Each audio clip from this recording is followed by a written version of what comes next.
Erokamano kuom medo kete e Ramogi TV ka wadhi nyime. Moko kuom jopuonjre mag mbalariany mawuok e gwenge mag Nyanza koro wuok tung' mosuo gi riwruok makwedo piny owacho mar Azimio mondo mi oyie ochiwe thuolo makende mar tich. Kane otelnegi gi jakom margi Morris Rogers awene gidwaro mondo Azimio koro ebedo kachopo sirkal kata ka chapo sirkal mar Kenya Kwanza motele gi jatend piny William Ruto. Kwethno kane wuoyo e ranga mbalariany ma Nairobi bende oseng'anyo ma ithoro bagi Azimio ka bende gi jiwo jopiny mondo mak motegno dongruok kod kwe.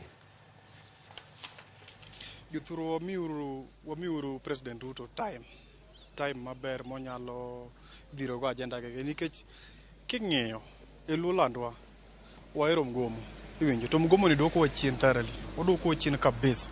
Koro kane wanyalo miyo Ruto chance mar tiyo to ang'eni Ruto nigi plans mabeyo mag Kenya la miye chance mar tiyo to nego be omiye chance no ti kaka jo Nyanza gi kaka yudhe ma Nyanza. Yudhe te, let us support these people, let us support the government, let us support the president because he means well for this country. Gimachielo ma nyaka wachi ok ni koro ni kaka yudhe kaka wan koro ma Nyanza ka wa support UDA kata wa support government ni koro wase yanyo ng'ato kata wase piele kanisa. Mago gik ma wan ok wabiyie. Jodak makwan gi romo 400